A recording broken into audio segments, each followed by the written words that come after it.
Cíobháin agus fáilte over an ascaí páirc Chrócaigh agus má bhíonn an dráma Ceannais bhígain sa chluichearnach be chluiche don scogan an sa churann Christy Ring An Dún áiachant leis an Mhí. Agus lemhaibh an sa tá Mark ó Foley ó cúnta limnaí a bhharc beag ard chluiche an sa inniuh idir dún agus cúnta an Mhí gan éon chluiche caiilte ge cúnta an Mhí sa chomórt go díosa a cúnta an dún i taca maithnis. I take mar a dúir tú a Conall ó héfuir na mí tá muoín an bhóracha I lár na huaire tá go leor a scór na fáilte chu agus cé go bhfuil siad ag trúla taispáintas an bhór tá olseansaigh for an dún comá. Se go ddíireach gan dát cúta an dún go leor bádaí feachta cosan go díosa sa chomórtas agus an uairbáin riamh a bhuathad ar churann Christy Ring bin sa bhliain gábhíle sa tídiag tas nó captain na fórna Stephen Keats sa bháide is as cum an CLG Port an Fede an siúr sa lína lán chúil Cham Murray, Caelan Taggart agus Dara Mallon tas nó Mark Fisher, John McManus agus Matthew Conall sa lína lechúil agus siad Phelim Savage agus Liam Savage a thosnóig don dún a lár na páirce. Tá fethe pointe go díosa aimsig Paul Sheehan sa chomórtas agus siad Danny Toner agus Tim Prenter a thosnóig sa lína lethasach leis ach siad an lína lántasach a dhéanaan an díomháil ar fad agus go díosa sa chomórtas tá an bhádaí díag agus hoc pointe is fethe aimsethe ag Dáthí Sands I Háróin Sands agus Oisín McManus sa chomórtas. Mar sin beag bádóir cúnta na Mhí Shane McGann ag súl go méid súlgéad á chiimead ag an lína lán chúil Ger Murphy, Dara Kelly agus Shane Whitty ar lína lánthasach cúnta an dún. Sa lína lechúil tá Shane Brennan, Keith Cíobháin agus James Kelly. Tás nín captain na fórna Sean Geraghty a lár na páirce le Cathal McCabe agus sa lína lethasach tásín Damien Healy, Barry Slavin agus príomhscórálaíon ar an Jack Regan hena chuige cúige tá aimsethe go díose sa chomórtas agus tá taithí leis sa lína lántasach le Gavin McGowan, Alan Douglas agus Adam Kelly. Agus fiachamid ar dúis inis ar Owen Sands fearthab jábaltar go leor bádaí cúige sé aimsethe go díosa sa chomórtas. Yep, tá cúig cúla fáite ag ón Sands mar a dúir tú Conall anna chuntóirt ar fad. Se agus há dhearr in aice leis an son Dáthí Sands fearraile agus tá sé seacht aimsethe geisiú go díosa sa chomórtas a bhharc.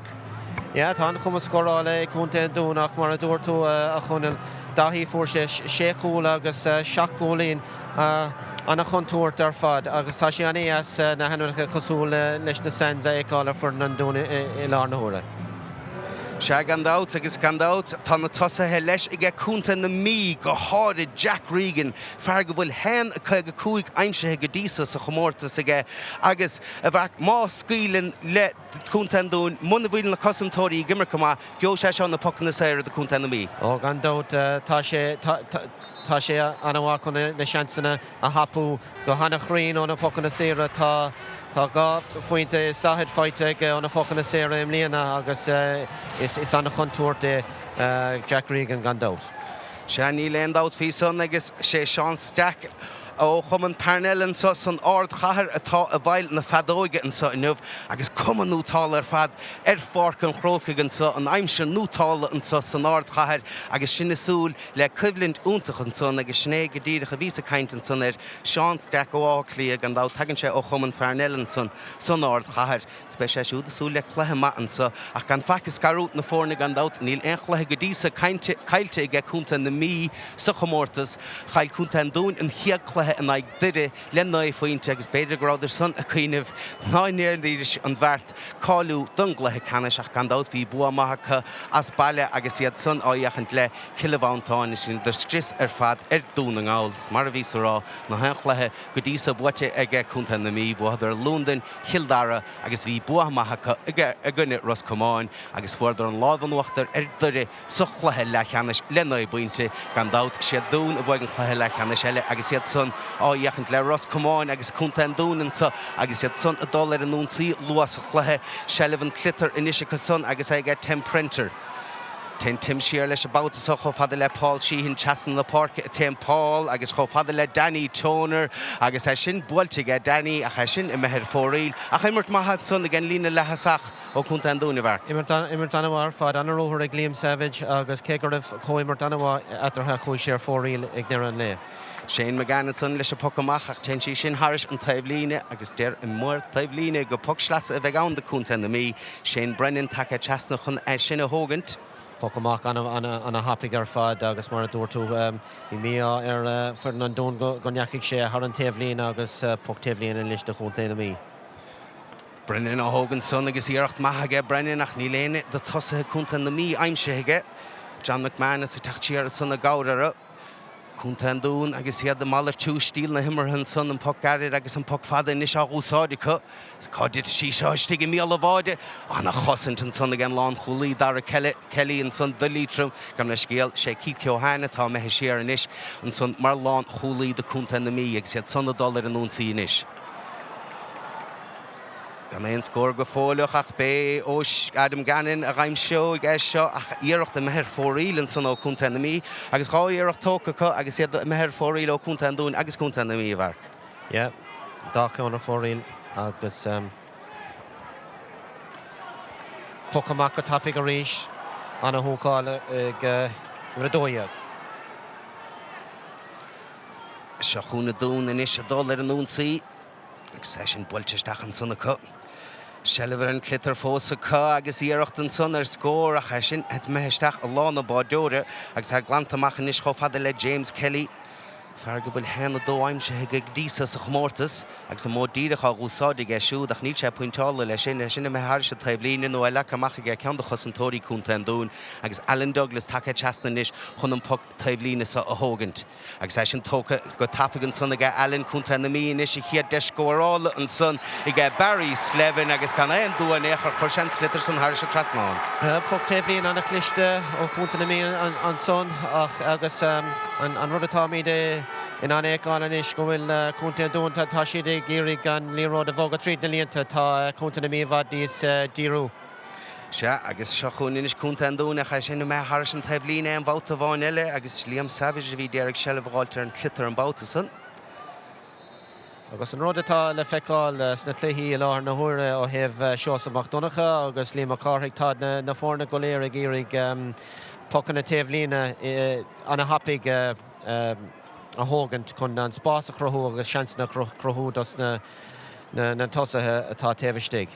Agus chéach take chasna chun seo hógant ach Jack Regan mar bhí ráilih hena chuig a cúig fachtaige siúd I cheadh chluthe agus na scóirna há fachtaige Cúnta An Mhí sa chmórta sa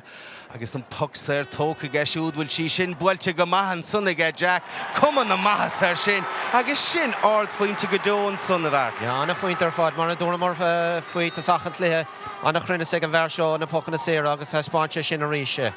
Se Jack Regan hena chuige sé inis fachtagus mar bhí rá Cúnta An Mhí ar an meán tá tucha pointe fachtagus na hain chluthe go dísa ach se chun Cúnta An Dún agus an mód díireach a gúsáid an son ag John McManus isteach sa chúne.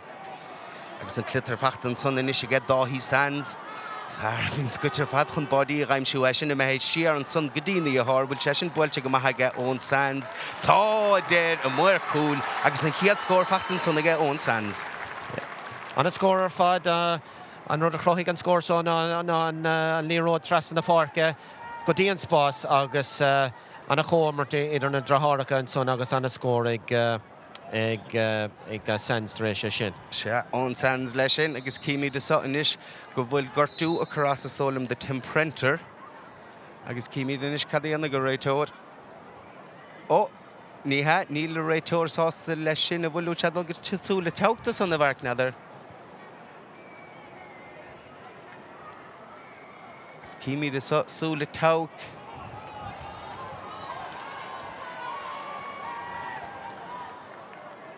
Agus bhfuil sé sin a methe haris an tras ná ní le déir súla teach. nó an bhfuil sé stoppa sá bhfuil sé gobar an sá parc a Chrócaigh.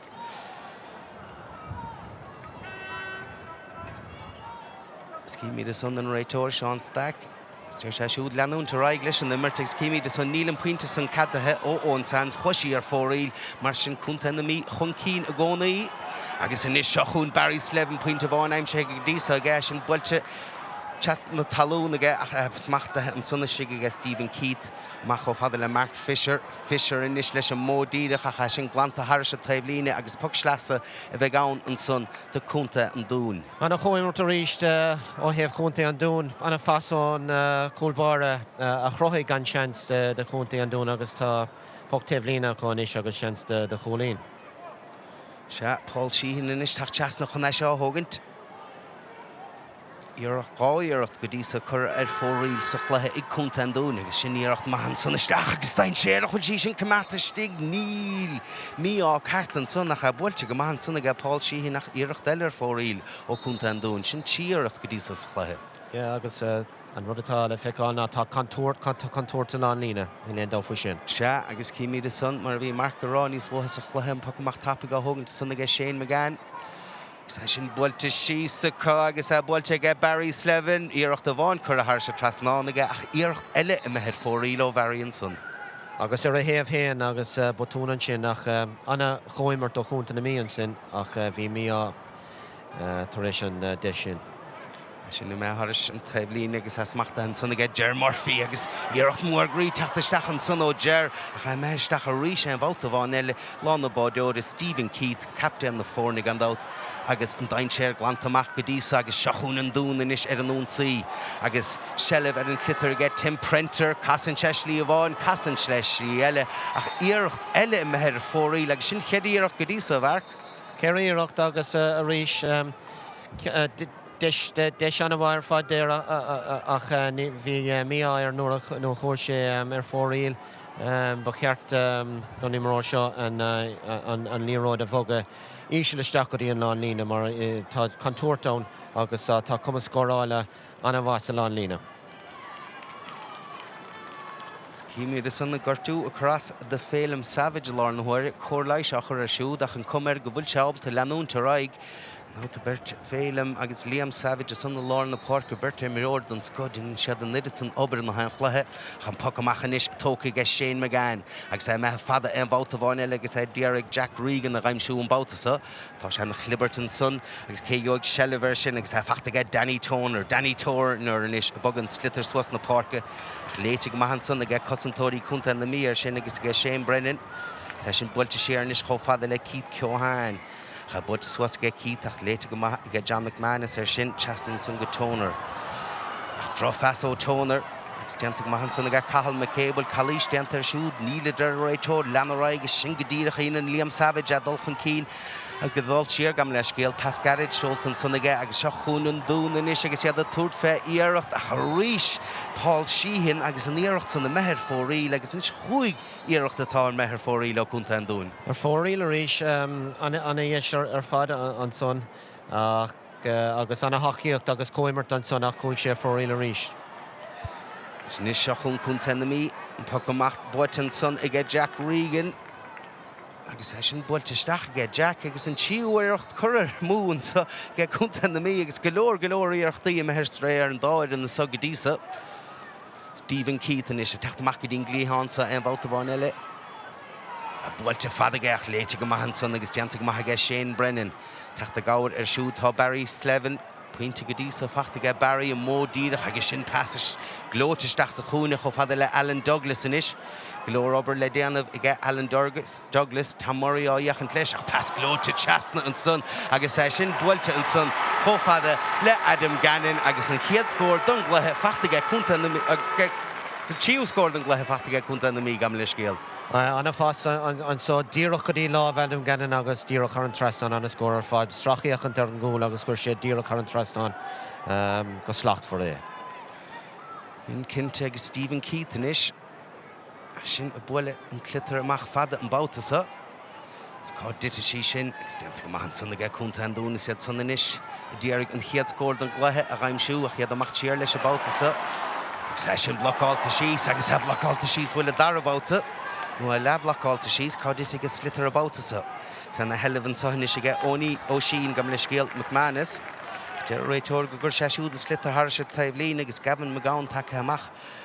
ón lína lántasach chun é sin na hógantach ní annig fága sé sin I get James Kelly ach tá scóir tastáil tá go se luas chluthe ach tá scóir tastáil te Chunta An Dún a bhar. Tá sé ag testáil go géir ó Chunta An Dún ach anna bhrúin ó Chunta Na Mhí an so gá bhlocháil.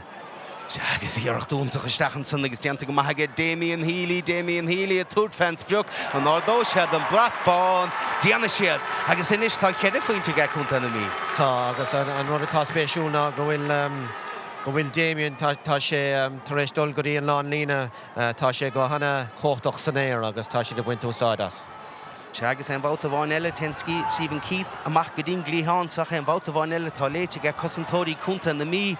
an tucamachchan san óbháideoir Chunta An Dún ten sé sin Harris an taobh líne agus be Jack Regan chuig teastach chun é seo thógant nó a bhágaigh Alan Douglas sí set nó tuigh Jack teastach chun é seo thógant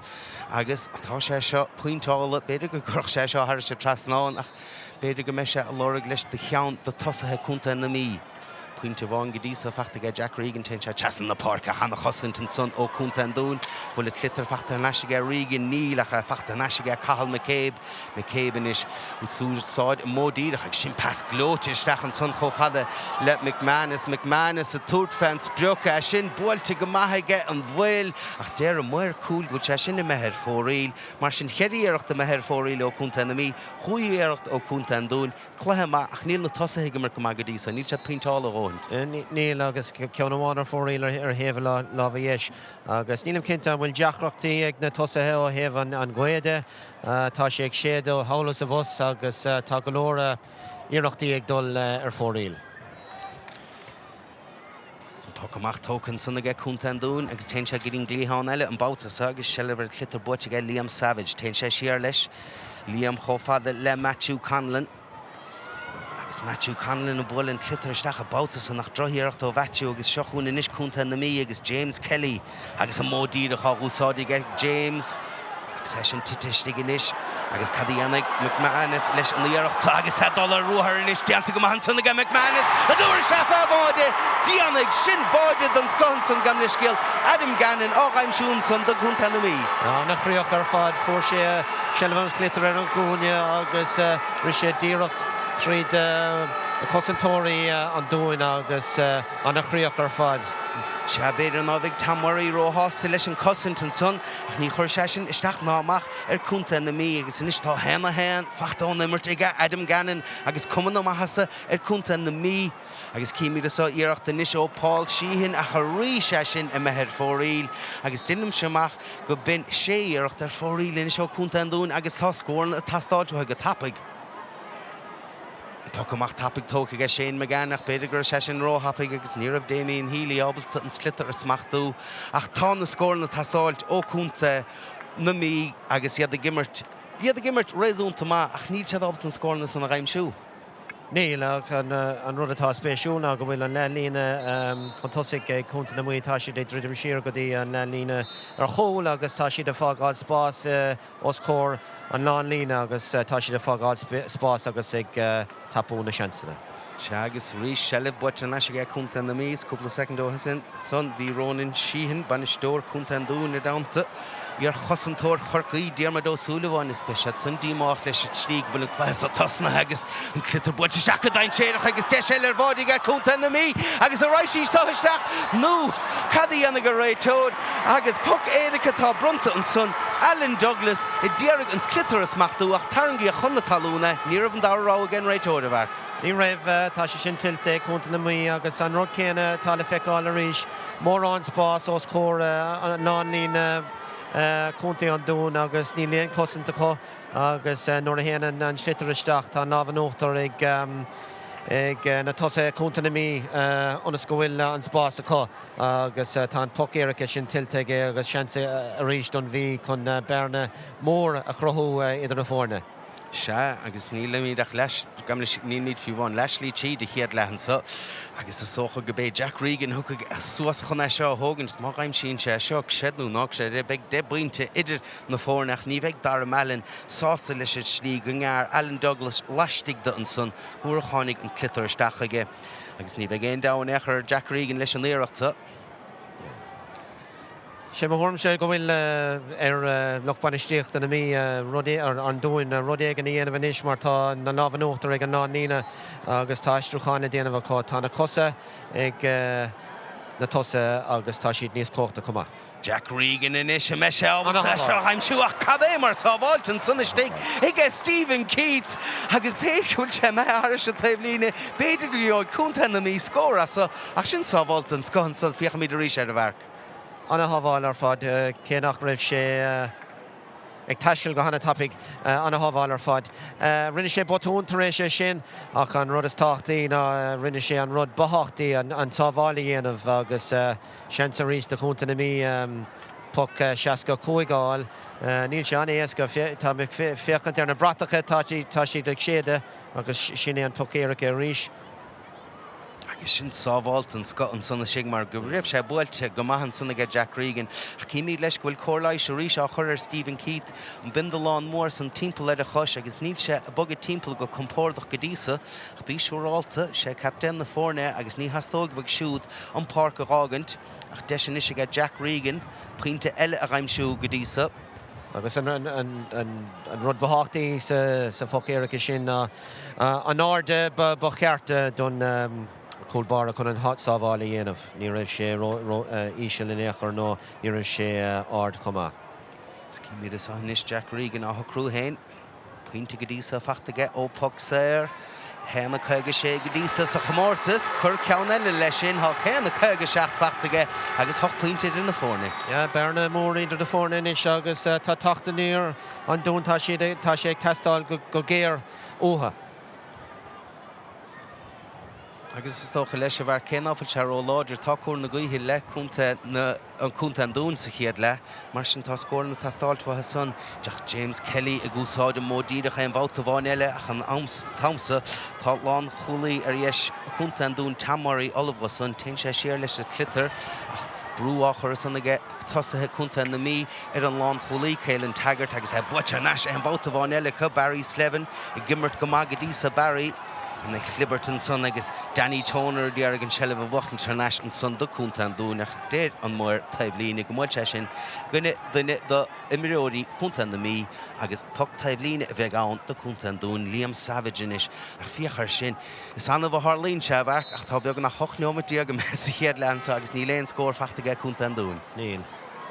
Se chunis Conall An Dún do gaharú an scéal san inis Danny Toner a toad fence breoch chuir se ceannar fórí ó nilin ceanna chuig nómatóhain a chanis an chiad scór fachta go Conall An Dún agus bhí sé sin na tastáilt. Bhí sé tastáil go géirecha díreach chu an trasná an a scór ar fad agus agus a rís mar bhí sé rá mark an pocamach tapig tócaige Shane McGanach a buit a rís a Danny Toner far for an pointin sun de Conall An Dún agus son go bheith hall sína tar toot fence breoch a bouta sa a drohíireacht ó fáil agus sin an seachtúíireacht atá mehar fórí. Drochíireacht ar a dúirtú Conall agus drochinna cumá mar bhí an anspás os cór nálína rís agus bhí blíród an ísio ag testáil óna tosathe chun an seansa crothú. Shane McGann inis. Bwilins glitter fatas was na Páirc an son agus sé fear for a bháid Adam Gannon a bhí I ddíarg an slitter a smachtú ach deanta go maithan son aige Gavin McGowan chun teachta gáirir. Ras rís agus Adam McGannon feartha gimmert nútála ar fad siar cho fada le Barry Slevin puinte bán go dtí sa fachtaige Barry agus sin seolta haris a trasnánaige agus inis tá hena sé ar chlár a scóraige Conall An Mhí. Agus sin buailte go maithaige agus Conall An Mhí go dísa ábhrín rómhá de Conall An Dún. Tá sé go gan ar fad agus ag úsáid an slitar go hanna héfachtach ar fad.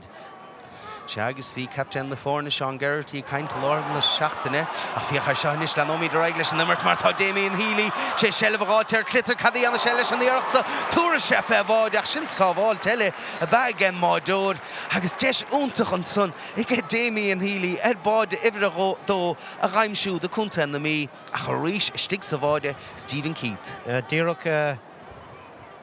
trí de cosantóíach anna hábháil ar fad ó Stephen Keith agus agus Jack Regan tuk seamach chun seo thógant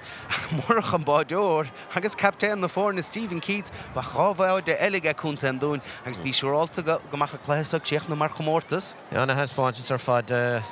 gá chúla sábháilta a gceannis agus beag sé na hásta leis an taspáintas atá le feiceáil a gceannis.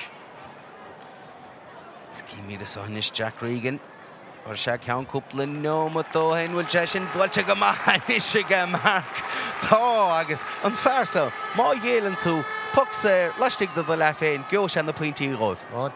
Fan dát agus anna bhfuil ar fad dír current restaurant. Cíimiad agus cíimiad is áilinn bhfuil anna dí a teachta Spórt Páirc an sunda cúnta an dún.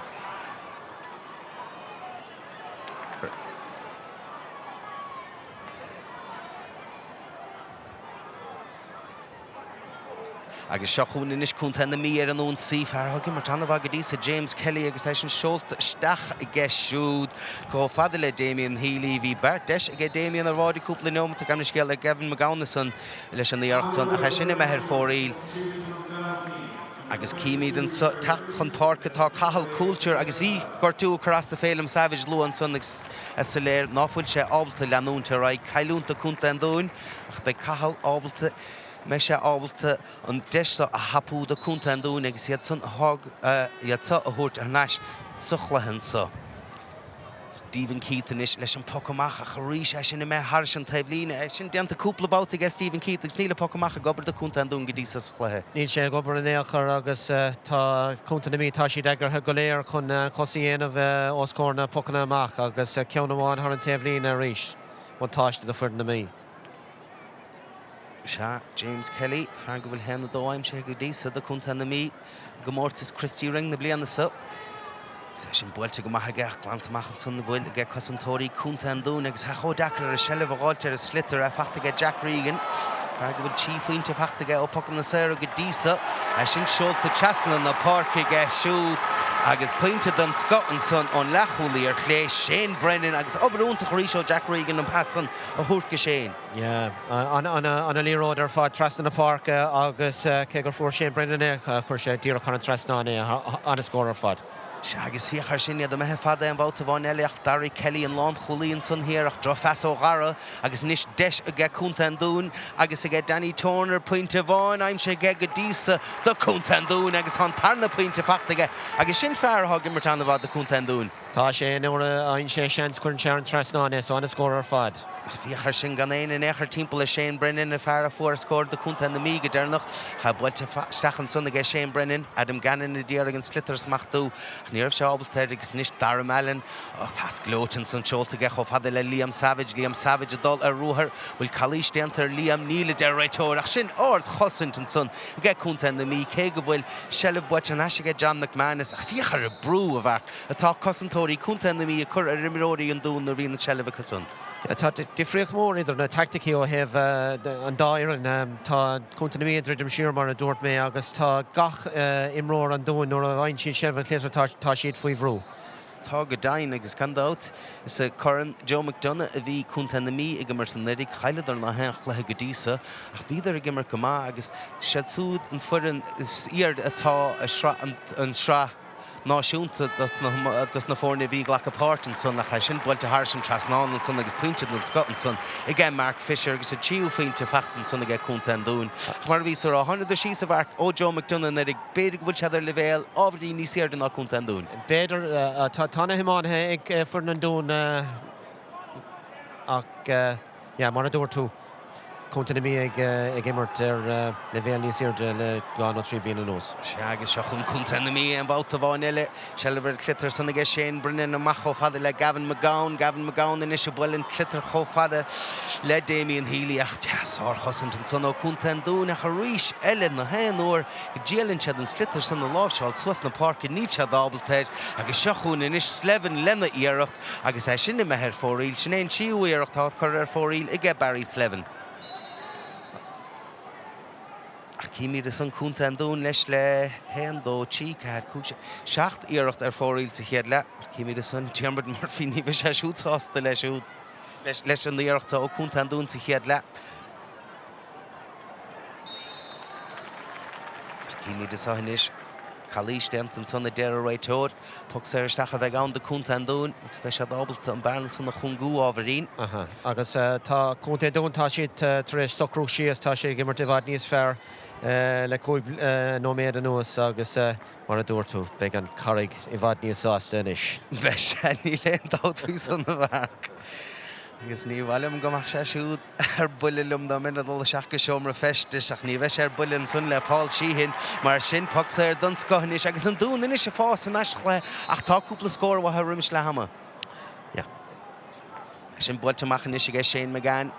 Sa methe fada leis báutasa. Sa Deireadh Damien Healy a ghaimsú ach deanta go maithan son ige Liam Savage fearrthá fásta isteach sa chluiche ach fiachar cúnta na Mhí arís éon óir go bhfuil an dún na Deireadh teachtamach leis a clitar. Tá sé chó dechar orra chun se den irid san brúara agus bín Conall An Dún na Deireadh an clitar san lána amach ach an brú atá Conall na Mhí a chur níl sead ábalta sin I dhéanamh ach an cé an pug séir géilte an son ige Conall na Mhí. As cíní de Ceannais Mark Fisher níos fuair sé ceann cúpla nómató hinach beidir bhfuil sé seo ábharín róad amach níos do bhharc. Stocha go bhfuil cána gaotha aige so beidir go ndéananig sé an bhart.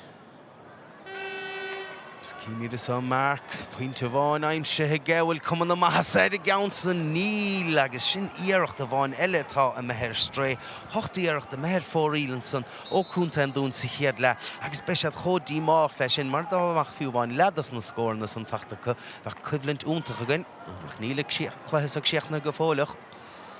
Sin builteach agus deanta go maithe ag Mark Fisher. Sin na bhacht an eiste Conall An Dún agus pas glóte seoltamach ag chomh le Tim Printer in is a dollar an únsaí ach fiachar sin a gcóir cosint an son ó Barry Slevin agus an brú a chur aige siúd cé bhfuil an slitar built an eisce Conall An Dún sé a fáilt anaíachar na scórna a ghaimsú ach sin passeolta isteach an son agus é deanta go glóte cho fada le dáhí sands agus má tha fear a bháin go bhfuil habaltá bodí a ghaimsú sé dáhí an fearsan agus bí seolta go te cíine bhar bháid an son ach sin sábháilta an scotan son ige Shane McGann. Cénar bhúil sé go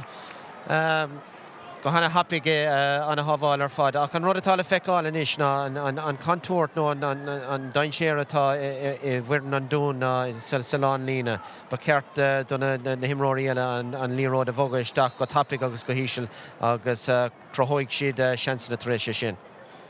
Se níl mórrán de lína lántasach Conall An Dún feicithe go díosa againn mar bhí ráilih héníag báide agus feithach pointe aimse go san go díosa ach seo chun inis Páil Sheehan fuair sé scór cúpla nómató hin. Me sé ábalta í seo a chur thar sa trasnáin agus é sin buailte gehfuil cuman na maithe a gceann san tá déir na muir cúil agus an bratbáin orda hen bhálta bháin eile pointe ihre dó do Paul agus pointe ihre cúig de Conall An Dún. Is cíimi resan an pocamach garad tóca cho fada le Germar fí an báutasa Geran is se láb seáil le clitar suas na páirce agus Conall na Mhí fós a dul ar an únsaí ag sellibhar clitar ge Jack Regan agus há Jack chótóiste lena chud imirthe agus é sin mehead seasna go Cathal McCabe a tút fens beag ach é sin mehead ar fóríl agus sin seachtúíireach chur ar fóríl ag Conall na Mhí sa chéad le. An pocamach tátaigh tóca Mark Fisher golóir den clitar feicithe géisiú go díosa sa chluiche cho fada le John McManus inis. John McManus agus é siúd a Deireadh Danny Toner a ghaimsú rud atá dianta aige agus níos táí de feiscint lína lántasach Conall An Dún sin te cho fada le Oisín McManus bhfuil sé sin buailte thar sa trasnáin aige tá ardfuintin san Oisín. Cé nach líród fuirfa bhí an in óra héana an líród stachaí an lálína tá dain séarán agus nóir sin bhí sin an déise hapú an scóir fad agus an dúirt mé tá siad éis socrú síos san is. Sigur de bhd níos fearr. Bátas a sé McGann me heile fada leis. Chléite go maithan son ige Matthew Conall ar sin bhfuil sell buit an eisce Matthew Neil mar tá sé feachtar an eis an son ige Adam Gannon ach deir réiteoir go Cluiche dent an son sráis ach an caiintan sa le ceann de imiróí Conall An Dún. nó bhéh le Conall na Mhí son agus chun caiinte le Adam Gannon. Ifir a cúig déag nílam cinnta cad a Harlan sin beidir bhuileann mu leach na rud mar sin nach a rééis tá toséir de Conall An Dún seanile chun ónsaí a dhéanamh agus tá bhd níos sile bheith a cáis agus tá siad ag crothú seansanna. agus he sin bailte go gairid an son agus sin pas Cíobháin an son ó Mark Fisher agus de scóráil an son is get Tim Prenter a dul leis chun cín agus Prenter a cad é mar bhlacáil an son ag cúnta An Mhí agus iad son is a teachtar a fréhúnsaí Barry Slevin a bhil an clitar swas na parke agus dianta go maith an son bhfuil Chluiche dianta an son ar Adam Gannon níl a deir réiteoir sár chosan te déir se agus seachún inis cúnta An Dún ach dianta go maith an son agus annachháil a captain na fórna Sean Geraghty agus inis an clitar machtó tebh na parke agus de scóráil inis a Jack Regan pas a seach ó fada le Damien Healy Damien cadí anna se leis rééis siar cho fada le Adam Gannon a túd fence brug agus sin dimmert an son ó cúnta An Mhí agus iad dra soccer lena chu dimmert ag nuair hín de scóráil fáin sead a fear gcónaí. Fáin sin a fear agus díra go dtí an lámh anna choimert ar fad agus anna hachaíocht ó Adam Gannon agus hapig sin deis. Yin agus henna dó níos fachtaige Adam sa chluiseach se chun inis cúnta An Dún an sí agus Chluiche dianta an son a deir réiteoras bhfuil ar Oisín McManus fear go bhfuil puint a bháin aimse go cúnta An Dún go díosas cíimiid inis cé tu ag teasna chuna seo a thógant chu bé Oisín héna thógaige ní ha fága sé an son agus soch go bé Paul Sheehan a thóga ag teasna chuna seo a thógant cháfuinte go díosa fachtaige Paul sa chluthe hí fethe puint aimse go riimiis tús an chluiche sa agus tharla sé ar ríis de bhar an líró díoch isteach go dtí an náí na cé nach raibh sé fuirfe anna hapig agus croithinn sé seansna de bhar na cíimiid a sonis Paul Sheehan Bhóla go gurch sé seo thir se trasnán mar tá scóir sa tastáil tegus ní leon dú a nechar leis an íarachtan agus sin pointe má agus pointe bhí tí fachtaige Paul Sheehan. Ja, anna scóir ar fad agus nílim cinnte an mig sé níos aróí de fuair An Dún a bheith immert in aig na Gluiche sa tarna le beag níos mó spás ag na tosathe. Sin bulte sí san is agus seachún cúnta An Mhí agus sellver a clitar fachtaige Adam Gannon agus sin seolta Harris a trasnán aige puinte den an son ó Adam Gannon agus inis tá hena tí fachtaige. Ja, tá sé gimar gan war fad an módíoch tar éis an pocamach agus anna scóir ar fad. Se Stephen Keaton sa bhfuil an clitar a ríis ach sé sin a chuigúnún séomhháta go bhfuil sé me Harris a taobhlín agus níl puc amach a gobar in echar de cúnta An Dún. Níl ceann amháin le bhí an táileáin an óir sin tá puc taobhlína chu agus seansamháin agus tá míid ag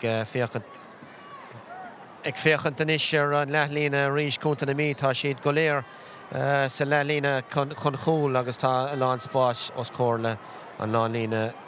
an Mhí. Cheanna son ó Oisín McManus is ha bhadró rist an son ar Ger Murphy taachtamach ach Jerry Dearg an clitar son a láb seáil suas Appas hain beidir gur Chluiche dianta ar Ger ach ní mé an réitóir agus an tarn na deisian is ige Oisín McManus agus be sé súil go mula sé an clitar a bhadní sa bhar náiríonn se cúpla second óin.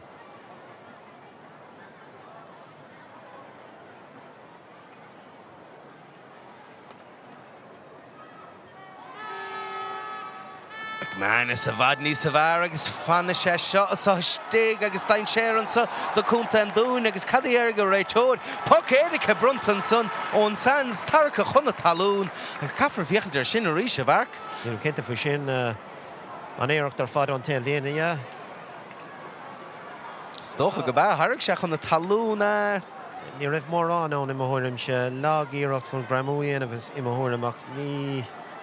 fiol cinnte i mthirim seach seansanista chunta An Dún.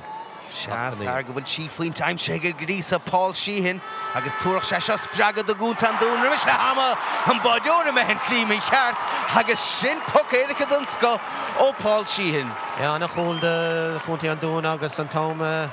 tharla sé an háach ar fad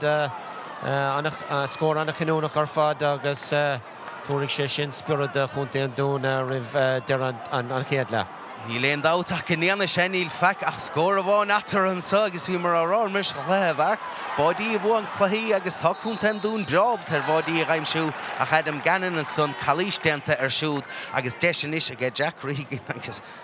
Carta buí ábrunna beidir Tam Murray tá go dain agus tá sólim go raibh sé géile numacha pocanna sé an son ach Jack Regan an son is cluis mé go meid tínómat do an bhreise animart an sa chiad le mar sin leid big maid san fáca go nach Jack Regan má tá fearr bord náslí má bheith teachtasna tééis le báide a raimsú chunpach sé ar thugann sé Jack Regan na tán mar bhí ráilih tá héan a chuig a hocht aimse an bharsa go dísa tífuointe go dísa tróna agus inis pointe ibh a cehead agus pointe táchtach do Conall An Mhí háscóir in na fórna inis a bhar. Stoppen sé an sort momentum a bhí ag Tugann An Dún.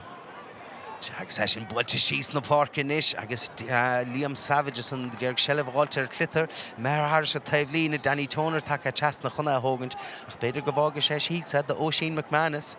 chun é sin a bhfuil isteach Jonah Carnóige a é sin tóca go tafaigh i gceith Oisin McManus a bhí sé tóca ó hafaigh do éon ceantas na himiróí agus seo chun inis Conall Cassidy a Thuairt fence breog Conall gan dáta tháinig isteach mar anna dí an son a náid félim Savage níos lótha ach iarracht eile sin na iarracht ar fóraíl ó Conall An Dún sa chéad le. Ná iarracht an sin éis ar a héamh héan agus ceart go mbeadh sé ar an trasna am hórn sin ar mór an brúar.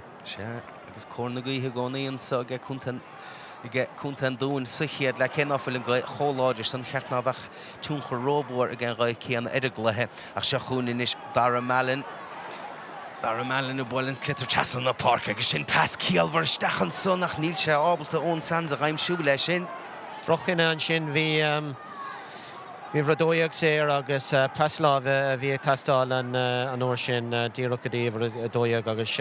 siimplí a bheitán nach rinne sin an cinemí ceart am hórm se. Se Dara Kellínis take teasna chun é seo dhéanamh be Conall An Mhí breásás go bhfuil se cheir faointe chun cín a chun ducaigh mála túair sin leis an iarracht sa ó bhar Fisher iarracht mór grí agus cad é mar faointe an son ó Mark Fisher agus sin scór inspiráideach a bhar. Scór inspiráideach an dát agus annachríocht an chéad le ó An Dún agus tá muoína cáis tá siad géirt i bhaid níos fearr agus tána hamánathe agus an nósa có chumá. Agus is a réigen chuisí sin thar se trasnáin ní bheith sé sin déanamhaon tunas de bharc agus seo chun Conall An Dún inis agus iad $100 in únsaí agus tá gin cécho dain séchas háid agus iad a lorug bádí agus de sin is ar bádí ige dóhí sands agus bhíochar sin bhíidir go mór laistí agus inis tána fórna ar choscóir a bharc. Anna bháid ar fad agus mar a dúmar ribhta sachat lethe a Conall an níró díreach ísilisteach go dtíine na drathracha na sands agus crothóigh siad na seansanna agus cad a hála níród anna hapig isteach agus cool agus anna bháid ar fad. Seachtanis aimse I gceith dóhí sands na fórna ar choscóir agus tá cuimhlinn inis againn ach deir réitóir an son gribh Calís déanta nuair a buileach isteach an poc séir an son agus bhí siúráltacha go bheith Jack Regan a thucaigh teasna chun é seo a thógant chead iarracht ó poc na séir seolta thar se trasnánaige agus cíimiad sa hanis Matthew Conall cárta buí nochta ar siúd mar sin tá berta chosantóirí Conall An Dún agus go bhfuil cártaí buí nochta ar tam mharí den bháinnig Matthew Conall duine eile agus deisinis I gceith Jack Regan pointe eile raimsú de Conall An Mhí agus iad son a chur chun cían sa ggé le hama spíisiúáltacha go bheith seo an taxin dénach dungiad le sin builte íse leige agus pointe eile fachtaige Jack Regan agus inis tá Conall An Mhí I mbeith chun cín an bhálta bháin eile. Agus le hama son sétan son an adóg séte I gceith an réitóir ach cad é mar chluach bhí mar a rá mar bádí a bhú an chluí dóhí sands a rís de se bháinige agus báide. De seáin bhfuil gá a fuair sé sealbhann clitar cool ó bháin agus an tarna ceanna fuair sé porcéirice so an sort dain séar an tamar fad ach níl siad ag bóla an slitar isteach sa lán lína róvinnic agus sinní anna ibetá ag Tugann An Dún ach tá siad ag gimmert I bhad níos fearr anis. Tá sachmach Tugann An Mhí tá siad Tá an cóimart I bhad níos fearr a cána atá ag Tugann An Dún ach níl mór an idir na fórna inis agus tá míid ag trúg leis an tarna le olmhór inis. Se agus bhí tíomháide a gcuin sa chiad le chéana ceann an sunnaige Conall An Mhí achas scóraige le haman son henadóí ag Conall An Mhí dóthacht ag an dún agus fiocha míad an sa inis ar na bádí a raimsigh na fórna sa chiad le an chiad ceann ó Conall An Mhí agus bé Adam Gannon a fuair seo fearrá an ghóch go dísa agus ag na tan na bhara. Agus na cosa bhí sé bhad róthapig go fer a bhí a bharcáil agus bhfuair sé selvan clitar díreach go dtí an chúil rih tríd nána cosantóirí agus annachríoch ar fad. Se beidir go raibh tammarí ní bheith sé sin sása leis a cosint an tá híimiad a sáis an pocéiricha ó Paul Sheehan hena tí aimse go gdísa. Anna bhfuil ar fad ní raibh an cúlbarin an stopin éachar agus an tríú ceann Heispáin sends an Chrócaigh atáge agus annachríoch ar fad. Se dá hí sansa sun leis a báide díreach riimiis le hama ach táíad atá agus le hama buailte linn Conall An Mhí chuncín le puinte an bháinna sa beimiid an heis teis brise bheog.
Se cadé mar chhlátá an sagan an dara le díadach olaf chuntas nó agus siad cúnta na mí háchan cín an gcónaíon sa le ein fointe a bháin hena dói agur chlár scóra san dó a hocht ag cúnta an dún a bharc bhí mar cainte tunna le hama agus cé go bhfuil cúnta na mí chun cín bhí se rá lumsa agus is och bhfuil cartagad mar tusan sainolaí go bhfuil imiróí níos goúla an son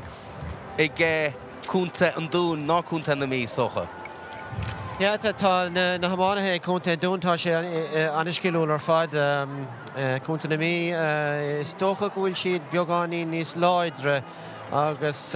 tá níos mó clasíochta mar tá taíocha ag imirt ar level seo amachtónacha ó héobh na tacticíide tá siad in an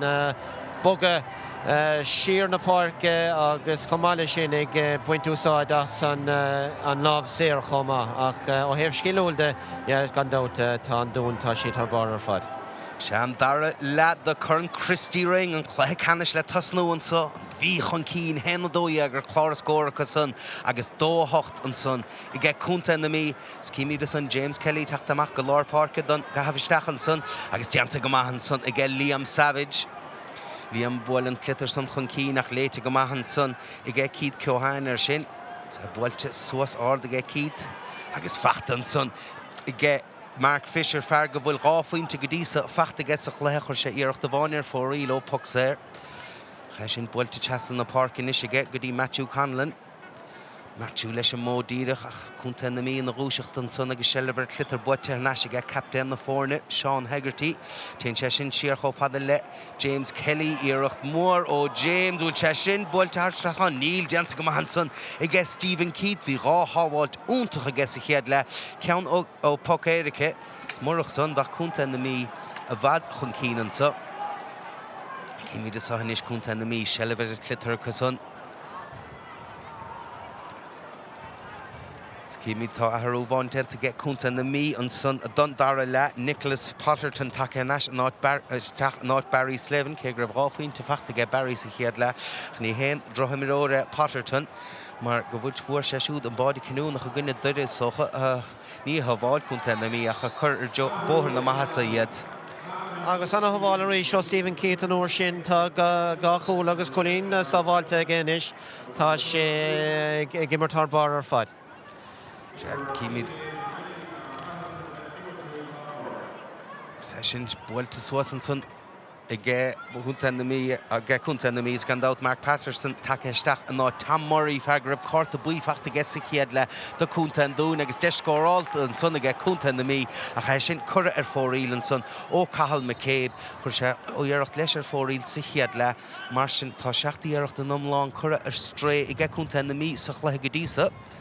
Agus fós héin an puinte son a scarúnt na fórne agus Stephen Keith inis leis a pucamach a methe fada leis a báltasa agus an lína lántasach san go mí a cainte a gcónaí ó Sheen McManus puinte bháin aim sé go dísa a sár chosan son ó Sheen Dearg Shellib a ráid ar a slitarach deanta go maithan son a g Cíd Cíobháin bula do gháilinn fachta g Keith ach ní chun sé sin isteach ná machar. Agus leis sin builte suas inis agus sellibhar a clitar áráid an son a g Adam Gannon ní a bheith chead a faointes chomórtas fachta g go dísa hena tí go dísa in nubh bhfuil deisbar bádi g tin sé sin siar an son chomhana leis an tunadaí níteach takeisteach bar agus é sin builteisteach I g Potterton bhí mar rá mar fuair sé báid is chluiche le Ceannais agus báid eile fachta gan son. Anna scór a fad agus a ríis le héad a clasíocht ó Adam Gannon chroigh sé an chans de Potterton an seo le dríocht ar fad agus anna róthir ar fad. Se agus péin a hrúíonidir a son Barry Slevin a thógant amach Potterton na thuirteisteach agus báide fachta g leistigh den chiad tríómad agus inis cúnta na mí a mé chead a faointe chun cín. Sin builte suasach léite go maithan son a g cúnta an dún ar sin agus iad son inis a lorg scórna ach tá a gin bhar go bhfuil se dábalta bádaí a ghaimsiú agus níos sellibhar clitar g Tim Prenter. Hín scór fachta g Tim go dísa ach hena tí fachta g an bharsa Paul Sheehan agus é siúda túirtfensbreach agus puinte beo eile fachta g Paul Sheehan hena cahar inis fachta g an bhar ar an nahat slaat. Tá nábhan ótar ag páin inis agus cear a faointe inis fáite gimmart go hanamh ar fad. Agus ní bhí 9 míle nechar na puc namach ó Shane McGann tóca go tapa gé bhóta bháin eile James Kelly son gearín sé a rúdar canáte bhí an slitter agus a fachta nasin is get Tim Printer sprá leis a bhar macht ar ruthar a bhí Cluiche déantar Timmerson nuair bhí sé tuairta passhaig agus de scórála linis do Paul Sheehan. Tá Conall An Dún tá siad ag gaimsú Bernie inis agus an ortha tála feicáil ná na himróirí ar an ngólinge an támar fad ag gírig passanna áil agus tá puc séir géalta inis ag An Dún agus seansile chun dullar chóscóir ní bheith gach puinte idir na fórna Má gain sin sé. Máin sin an seansin. Agus nada bhfuil an dí olah chun Tugann Páirc de Conall An Dún Conall ó pré san a golamhú hain. Ach le nóí do raig leis an nimmert inis ach mar bhí rá hena ceir go dtí ó fachta ge Paul Sheehan gus deise is ge ráfuointe a chur idir na fórna ríis. Cúnas timppla ar Páirc ó Chrócaigh agus he sin buailte go maithan san ge Paul Sheehan agus inis níl a ráfuointe idir na fórna ríis. An Dúnna tachtaí inis agus gáfuointe ar na fórna annach le ar fad.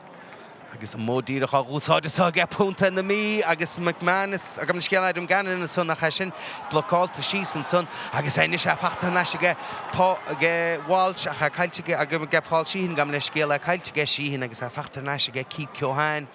Conall na mí is dul ar an únsaí agus é sin buailte ge Jack Regan go dísa sa chluthe tá chuig faointe fachta ge ó puc na saoire sné chiaadaíireacht ón immert a chanis trí faointe ar na fórna ríis. Jack Regan a ríis nó raon sé deis tapíonn sé go minic a chála sé sin de bhar an fliáil úntaach i Lárna Páirc ó Conall na mí. Se go dtíireach agus ríis Conall na mí a bucht an sellibh ar clitar agus é fachta ge Cathal McCabe.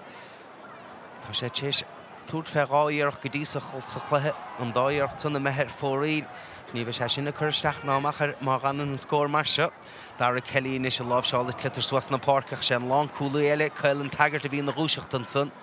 Clitar buite an eisce cailá cha sin pasáilta an eisce go dtí céile ach dar Kelly ríis. Tá sé na chluidir a bhirrta go sugdísa a chanis Cathal McCabe bhfuil an clitar suas na páirce. Ríis eile anna chosint an sunna ge tagart agus é sin builteach aige chofada le Liam Savage chofada le Mark Fisher. Mark Fisher inis lábhseáil clitar suasatá agus seachún Conall An Dún agus deis inis i gge Dáhí Sands a tuairt fence broch. Ach cíimí de súil an tauc inis á úsáidige chu sé na cuine níos slóthe sa chluthe sa chiad le ach cíimí inis cáchuig an clitar an son. Ja, an rud atá feicáil agus a rééis ná go bhfuil an dain séir isté agus an a hen ó Dáhí Sands an nóir sin agus díreach an trasna an puinte feinte ige. An rud atá léir an isis nóair a héant an slitar an aráscar tá an cócht agus an láidireacht ag Conall na mí ach nóair a bhogan an dún an líróid go tapig tá an lábhan óachtarcha. Vís rásan gur raibh Conall ó préolah chun Tugann Páirc díreach há sé take chun Páirc inis agus take nach steach an áit Tim Printer a cháfuointe in na fórnin sa inis go leor am a fácan sa dara le Conall na mí inis a techt chun cín agus Cathal McCabe go leor den slitar feice ge siút sa dara le a fachta ar naisigeach dí halahú dentan son ar chanar agus seachún Conall An Dún inis agus iad son a dul ar an únsaí John McMahon is tamáin chun cín Cluiche dentar siút níle deir a réiteóir agus an slitar smachta son I guess Shane Brennan amhfuil suas I Joe Jack Regan sé faointe go dtí sa fachta ge Jack ag pas glóte eile agus é sin tóiste go húntaige chu fada le Damien Healy agus tá deisian sa ar bháide Conall na mí agus ige Alan Douglas ach sábháilte úntaach eile ge máideúir sin an tíú sábháil déantaige agus cosint úntaach an son ó Conall An Dún ach fós Adam Gannon a tamáint chun cín ach sin cosint chun báideúir amach go dtíon lína lán trúil ach fós níle dain séir glanta. Agus téin John McManus siar go dtíon báideúir. Anna líróid ar fad, ja. Anna líróid san anna chosint agus dún inis a dul ar an únsaí cad é mar chluiche sa gon díomh cháde. Cé bhfuil sellibh ar a báta sa Dara Kelly tacht teasna fear eile feicáilach go mas a dara le. agus seachún cúnta An Mhí an nimir dul ó taobh na páirce ó mó díreach agúsáide cosán nach tá bert a chosantóirí cúnta An Dún an sun hir agus a fachta sun igen lán Foley Caelan Taggart si agus Stephen Keith agus tá go a bharca bhfuil teanna luas a chluthe ach tá annach lehéimar agus Stephen Keith go dísa. Tá. Agus cumá lei sin tá Caelan Taggart tá sé gimar tá bar Sathairn le ach drochúsáide an slitar ó chunta An Dún an uair sin. Seas cíimiad an tunna daon fear fór an báid an sundal cúnta An Mhí Nicholas Potter tunna díreach sellh bháilte ar slitar ach níl sé fachtaige agus glannan Matthew Conall an slitar san suas inis cáráid sí seo. Agus bhíocha san golóir de chosantóirí cúnta An Mhí siar san nach brúáchar a tunnaige ón Sands ceann de chosantóirí cúnta An Mhí agus sé í háir inis dáhí Sands díreach sellh bháilte ar slitar ach dhiachar an neart a thugad Darry Kelly a tamáint chun cín agus an tógant an gháil na son. Agus a passamach inis go Gavin McGowan níl éon scór fachtaige Gavin go díosa agus an pola builteige siúd ach deisenis i g Adam McGann tá báide bháin fachtaige Adam agus inis tá báide ibre dó fachtaige Adam builte sin a pola bhí Adam ina rúiseacht agus sin an bháide ó cúnta An Mhí. Well, cé gur bhil an slitar an post an pola ríist bhí an tarna seansig Adam Gannon an uair sin agus chríochtaí sé go leite an a scór ó chunta An Mhí agus tá an lá an ótar a chánéis.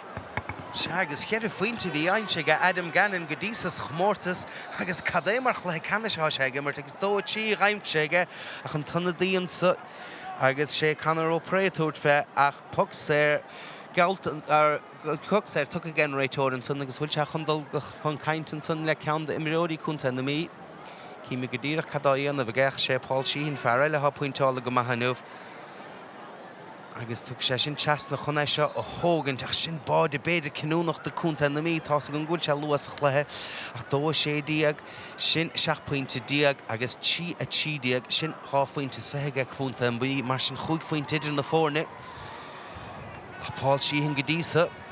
Bra pointála an gur sé síareacht sa thar se trasnáin agus deanna sé gan é an dúanechar agus a ríis nílach scór bháin idir na fórne. An a raigre ar fád ó chunta An Dún tá siad fós a chluthe ach a ríis rachamíad ar eis go dtí an chúla anna chosint ar fád ó Darry Kelly ag tasach an sort bóga sin. Se go dtíreach lísar an ar scór bháinir na fórne me mí cheart cheir a faointe táidir na fórne líam savage buil an clitar chun cíanais agus seo chun An Dún iarach mór mílteach builteisteach an son ach iarracht eile hen ar fóríl hí 9 chur ar fóríle cos i chéad le sin tunna daí an son canar ó pré a choirí sin ar fóríl agus níos de iarracht a methir fóríl agus ní bheith a fersan sásta lena tosa an sotránána ach fós tá sé luas a dar le bharc agus deis gcónaí ag a cúnta An Dún teachtain eis chluthe. Anna chosint ar fád a ríist ó Caelan Taggart tá sé gimmart hanahhar fád agus díreach taréis an taobhlína ar díreach carint ar taobhlína taréis sin. Se má lecht an Tráchtaireacht a bharc ach fós tá ceartta go tá sé mar a bhd níos a bhar agus bhí sé sin táilt ó cúnta An Dún mar go ráidir buáín lochlach hir sa lína lán chúlan san ach an pochtta lína is se thugannta ige sé brenn sin builte suas na páirce ige siúd. Fachtarráis an bhta bháin eile ag cúnta An Dún agus Matthew Conall fearrtá fása 6 chluthe sa teasna go John McManus tá neartta ige John súsáidn sé mó díireach agus sin tas glóte seoltaisteach ige chofada le ón Sands ní léanaíocht fachtaige ón go díosa sa chluthe ach cuman na maithas ar sin ón áit go bhfuilim se agus sin pointe úntaach an son ige ón Sands. Anna fointe ar fád agus spáin sé ríos go bhfuil na cosa aige agus an rud atála déanamh na himróí ó cúnta An Dún líródíisiil a thuirtaisteach í an fear sin agus fáin siad. Agus an bháilinn sanna go Damien Healy chu sé séar go Alan Douglas ach dro fas ó Alan agus iad de díirignis ón Sands a raimsú fuair sé pointe teach a second óhain chu sé cuioine bhar bháid an samar go bhfuil chuig bháid aimse go díosa sa chraibh comórtas ach deirréiteir go bhfuil sárchos an déantan san gan bhar a bhí marca caiintear cúpla nómatóhin Darry Kelly agus seo chun suas na páirce cúnta An Mhí a cha fachtar nasin sa i cúnta An Dún Danny Toner a túirt fans breach iarracht mór grí mílteach dó Danny agus a ríis raimí go dtí súla tóg. Bhí sé a bhábhar cúnta An Dún cúpla nómata chuine me sé ríis an adar. Danny Toner ráfaointe bhachta gas a chéad le. Cíimiad inis a seo. Níl mé cinnta faoi sin orintanta 5 míad léadón gólbar sinna me fóraí ceapas héangrah sé me thar se trasnáineach ní léon dót go bhfuil carta ag súla teach mar sin fanan scór mar a bhí báide idir na fórne an poc amach tóca ag Shane McGann. Iirecht mór grío Shane.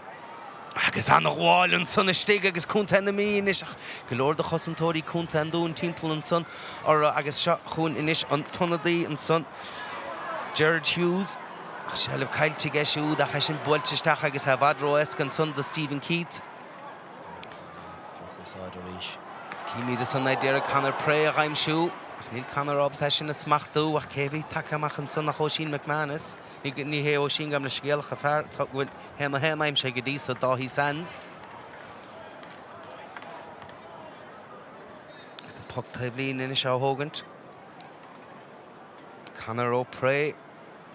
Chuman fort an féide a thógann son agus builte go maihan son ag canar agus fachtain is ag ón sands bín báide sa cheann ag an bharsa gcónaí bhfuil Cluiche déantar níle deir réiteoir táir deire bhfuil sé sin slíar an son chomh fada le Oisín McManus ach bhí an réiteoir téis an nadóga héide mar sin deis scórála eile ag Paul Sheehan agus cíimi de sanis an bhfuil se chun aine a thógant an sa Ger Murphy ó cuman na Pádar Dún bóne. Seán stack a caint le siúd agus carta buí nachta ar siúd agus is tólan go bheith siúd an chiad duine ar an cúnta na mí go bhfuil anim leis tóca get an réiteoir. Ní ra bhéon bhelíise an óir sin le feicáil ach Dremóir de bhí a gceist agus seansaríos a chuntaí an dún an bearna leidú agus an rud atá spéisiúna go bhfuil na cosé chuntaí an dún go háirithe is na tosathe agus ba ceartna ní ród a bhóga go híis le ríis tá rán an rud céan an tamar fád ní ród a bhóga go híis go dtíon lá lína. Se mar sin ná tá contúirta cha sin builte thar se trasnáin an son i Paul Sheehan agus sin hendó tí sé seachtaá fachta Paul Sheehan go dtísa ach bhí ráthú denta cúnta na míon son James Kelly take amach mar réon le Gavin McGowan take amach an náid tá Stephen Morris agus Dylan Regan le nó mar raig leis an nimmarta sa agus puck taobhlína tá de cúnta na mí áfuointe na fórna Jack Regan fear go bhfuil sé faointe go dtísa aimse ag tróna. Agus puck taobhlína díreacht rééis puck amach a thógant nó hála sé sé nó 7 uair sa Cléasan. Bhfuil sé sin builte go maith ag mí bhfuil sé an clitar go maith a chuil sé sin ar fóraíl mar sin iirecht eile ar fóraíl ó cúnta na mí. Sin mac go réon daríocht sa dara le sé iirecht chuidir fóraíl sa chiad le a puc amach garad tócan san chomh le Jam McManus ní sé ábalta se le bháilt ar is slitarach beidir go nó se seo amach do cúnta an dún agus ní robró go báutasa agus Jack Regan in is sellmhigh siúd ar a clitar. Sin builte fada isteach an sa cho fada leis an tonadaí an fear fuair an báide Patterton gam le scéal agus fachtar neise ag Patterton báide go dtí sa fachta an tonadaí bhil sé sin seolta thar se trasnáin tá agus sin na harúd an scodianta ag túnta na mí agus hena héan fachta ag Patterton. Ja, tá tuna chomhór ag an bhearseoir ar an gilithe láthair na hóire gá haint agus gá scóir a fór sé so tá sé féchann sé mar ledóg agus tá sé mar gan mar fad. Se an tógánach béisiúd an diftíocht a bheith ann idir buachtaintas caiúntain sa tróna. Nós ag an tamgún nach se chuna tonadaí tháinig chun páirc an son Stephen Morris. Tá slábh builte suasan son ag drá feas agus léite go maihan son ag Matthew Conall ar sin. Conall chasan na páirc go McManus a fiochan si a chanamh loáil déanta an son i gcé cúnta na mí is chasan is cho fada le Shane Whitty bhfuil sé siúd a third fence breach agus cam na scéal níhé Shane Whitty bhát san nach an lántasach Alan Douglas ní léon scór go dtí sa fachtaige ach tá inis agus inis tá bearna de cheir faointe idir na fórne. An hána sé de bhar an rát ébre tá le feicála chunta an bhíonis. Puc amach garad tóca go Mark Fisher níos fearr ó cúnta an dún agus sin im heisteach inis. Fós tá sé chodachar a sellmh cheimad ar a slitar an san an brútá achar a cosantóirí cúnta na mí ar tosathe an dún agus sin builte amach an bátasá go Cathal McCabe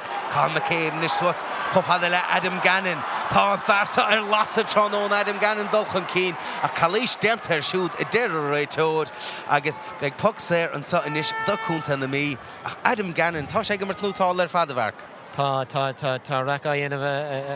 aige agus tá na luas aige agus tá an réiteoir I goleis go dtí an chéad Cluiche agus bheith scóir ag tacht ó cúnta na mítar éis sin agus inis. Tá sé tá lábhanótar ag cúnta na mí agus tá deiscórála a rís a có. sé deiscórálas céimí san banisteoir cúnta na mí Nick Fitzgerald be sé siúd sásta leis an slí go bhfuil an cluiche a dul go dísa gan dát idir go mór chun cín sa chéad le a chur cóirlínis ar Alan Douglas a fuair pointe dearnach do cúnta na mí. Idir go mór chun cín sa chéad le a chánig Tugann An Dún in leis chluiche le gábháid I ceann ó dáí Sands agus Pocéirice ó Paul Sheehan céimí san Adam Gannon chur leiis a chuir agus an budéal bhíon lándairíocht agus bíon na himimeóirí á de tachuhain sé budéal áir san a chunis deiscórála an sod a Tugann na mí chun an bearna san a bhíadú amach go chuig faointe agus seachún inis Jack Regan a túrtfans breoch agus ní bhesála sé siúd a bhar pointe don scoan san ó Jack Regan. Anna faointe rís agus le cúig nóméad an ús tá cúnta na mí ag buint úsáid sort dlúchosint agus ba ceart Tugann An Dún an bhad níos cliste le Cíobháin slitar. Se agus teanta go maithe san ag Paul Sheehan dro fas an son nach a fachtar daíart agus Liam Savage ar náis go Paul Sheehan a bhfuil na clitar chun cín ach fearr hágimmart nótála fad sa tar le ná Dara Kelly ó Rathó agus é sin builte suasaige agus bud sí smachta an son na stig tág an tonadaí an son. Joey Kennan is a bhfuil an clitar amach a chafachtan son na bhfuil ag Adam Gannon níl mar tá sárchosint deanta gan Tugann An Dún ach tíostómh an sárchosint I dhéanamh an son Shelver a clitar caiilte agus tá fachtar leis an son ag Shane Brennan a sin bloáilta síos a Conor ó Pré úsáidinn se láimh a bátas agus é bad níos pointála leis an bátas san Alan Douglas in is a scuil leis a clitar isteach chuil réiteórágur Cluiche deanta níl bhíon Ar an taobhlína se agus puc taobhlína mar sin a bheith ann do Tugann An Dún is bé Mark Fisher chuig teasna chun seo thugant fear go bhfuil gáfaointe go dtí sa aimse gheits a chluthe. agus tá dáireann ag déanamh seaachníhil fiachar an rát ébre fricáil agus blacáil úntaach ó Tugann An Dún nóméad ó hin agus seans de Tugann An Dún Cíobháin le puc taobhlína. Fisher inis agus ceandain séireach isteach san na Joe na Carnóige agus tiite sí seo a míal a bháide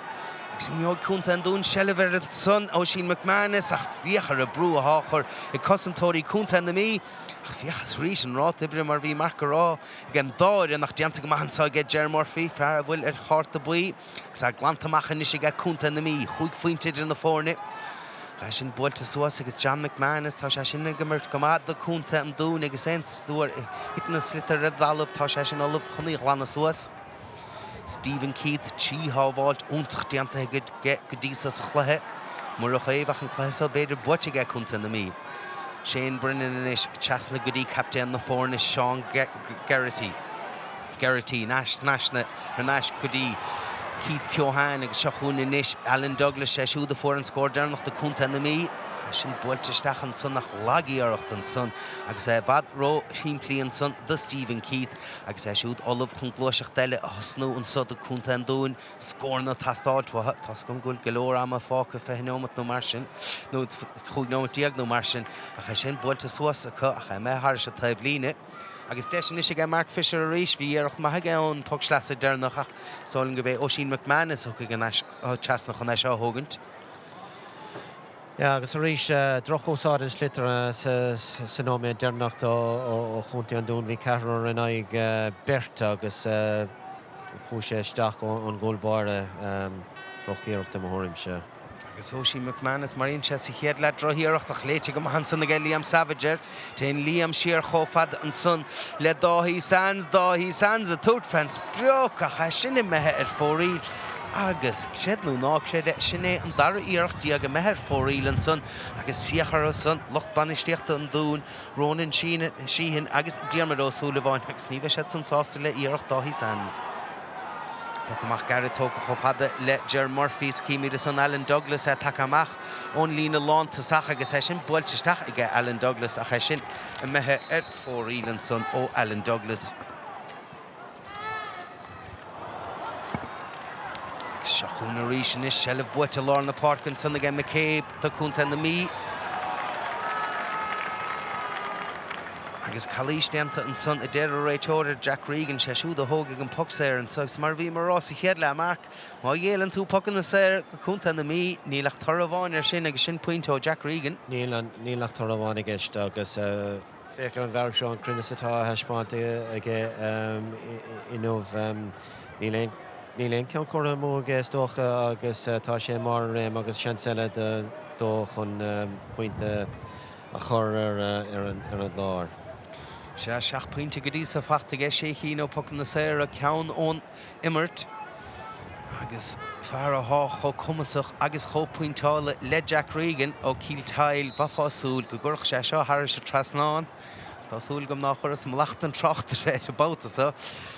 cíimiad is hanis á thocrú féin agus é sin buailte go maithaige Jack Regan agus é sin seolta thar se trasnáin ige Jack agus mar bhí rá hen a chuig a cúige bhí fachtaige riimiis an chluthe inmh a chur leis sin agus sé siúd an príomhscórálaí ag tuchamórtas im líana a chun puc amach tócan son ige Stephen Keith a cha builte fadaige a cha fachta naisrí sé an bhálta bháin eile ige cúnta na mí agus canna síochtta dhéanamh go sunna láthair nó Páirc agus Alan Douglas é anna éfachta chun sa dar le a builte stachan son cho fada leis an tonadaí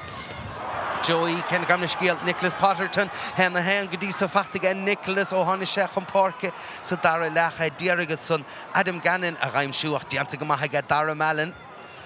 agus an clitar san builte síos aige cho fada le John McManus agus an isis Cúnta An Dún i díarag an líana lántasach son a raimsú agus bhfuil duine chu aimsethe chu Dáithí Sands agus deir réiteóir bhfuil Cluiche déanta an son aige Shane Brennan agus deiscóráil eile inis ige Paul Sheehan do Cúnta An Dún. Sa réiteas na níos chun é seo ó thógant báide an dát ó pocéire ché fachta ige siúd agus tá 6 pointe eile cura leis an scór son ige Paul Sheehan mar sin na meisiáil an 8 pointe a raimsú. Agus tá imró breise sna cúlathe ag cúnta na mí inis so do cearc go mbeocha Cúnta An Dún anna cliste le seileh an clitar agus an fear saor a fioch amach an tómar fáid. Seas cíimiad a bhfuil anna dí eile olach an tachan Páirc an sada Cúnta An Dún. Ach cíimiad Paul Sheehan á bhla son agus sin seolta thar se trasnáin an son ige Paul Sheehan agus pointe don sco ó Paul ach cíimiad is anna dí tachan Páirc Ronan Blair do Cúnta An Dún.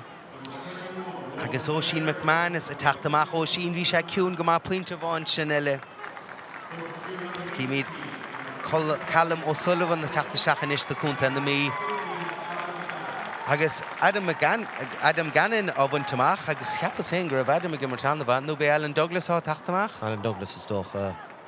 no tá fear ag tach chun taobhíon inis. Se Adam Gannon á tócamach agus Tá héanrá ghfuilúntas armsa mar go bhfuil percentage hen tíchaimsú go dísa agus ach ní mé an banistóid. Bhíanam cinnta fao sin beidir goil sé gortaach éon óra a héanaan titaristeach tá dain sérán agus sin cinnta faoin Nastraán sin. Cíimiad is áis Cúnta An Dún i léamh go maithir sin agus Liam Savage a taachtamach agus támáin chun cín déanta go maithan san aige Liam. Deir réiteóir gur Cluiche déanta ar Liam agus é déir an slitar san na lábhseáil suas na Páirc mar sin beidir bhfuil deiscóráil le ige Cúnta An Dún. Agus tá go bhar go bhfuil míad na chuas an ádas na flaise fadan sa bPáirc Chrócaigh. Ach beidir bhfuil rééis an na neartú ábhrí na bhfuil sa dar le? Ja bhfuil an níráid sin bhí sé san éire agus bhí sé ag bhí an gcuig séad a ní raibh sé ag dul go tappaigh an éachar so beidir go bhfuil sé bhd níos láidre ná mar a bhí sé le thuairach lig. Agus cíimiad an is Mark Fisher á faointe go dtí sa fachtaige tá sé pointálach níl le cosaige seachtaid sé méla carnó agus tá gon ceú chun tóirteachas atá lína lántas ach Cúnta na mí ach déanta go maithan son i g chosantóirí Cúnta na mí a cha buite naisige Liam Savage scór na tastáte ó Cúnta An Dún seach neomach go leadach ná ama fáca an so. agus an Shelvan son ag dá hí Sands sin bult seachlín í háró nach fiochan son Dara Kelly fearrá gimmert nútála fadan son sa Dara le cé go raibh sé sig sa chearnóg níorfa sa Dara sin agus sin cosan túntach. Cosan túntach ar fad ach mar dúirt mé tá sé bhhad ní an gcuin tá sé bhhad níos láidir ná mar bhí sé le uair chuig ó hin agus tá sé tá cána gcuithe is ag cúnta na míad ní dá faoi sin.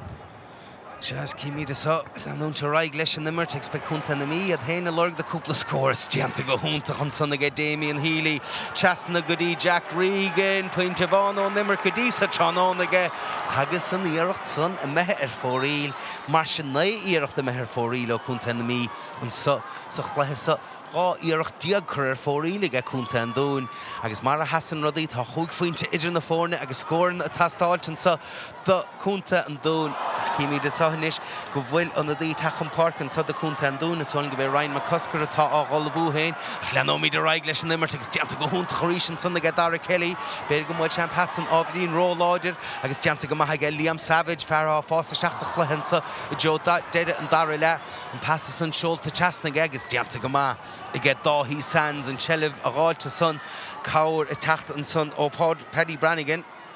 a cúnta na mí déanamh go maithis agus builte swat na park agus son agus fachta an son I get Joey Kennett Chastan na park in is chofada le Damien Healy spásan tá ag Damien nach níl se smacht a gáilte ar is clitar bhfuil Cluiche déanta an son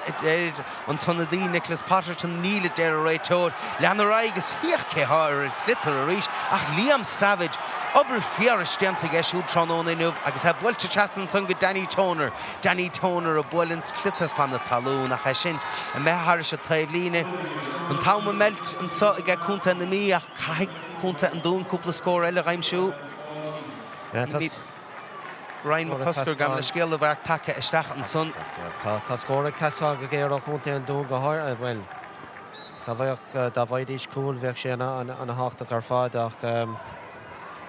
Tá scór ag tascáil géarú hinis. Paul Sheehan á tóg amach a cuh ar bhí gomart nótáil darlam héin ach beidir bhfuil gortú carastra a sin builte suasa sáhanis agus ní léite go maithan son ag Shane Brennan ar sin agus de scóráil inis beidir I get dá hí Sands a dollar róthair agus builte get dá hí a chéan bhauta bháin eile íirecht eile a methir fóríl ó cúnta an dún. Beidir go le mé cheart ach tá suas istólamsa má choiríimiad tí íirecht diaag a methir fóríl agus be sé seo ar dearg buile lo Diarmid ó Súlabháin ag lána má gan na scór mar seo.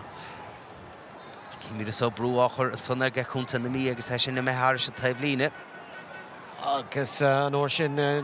níachcha sé ach bhí chunar opra bhí sé sé ar imime le cearnóig agus bhí deis gorá lán.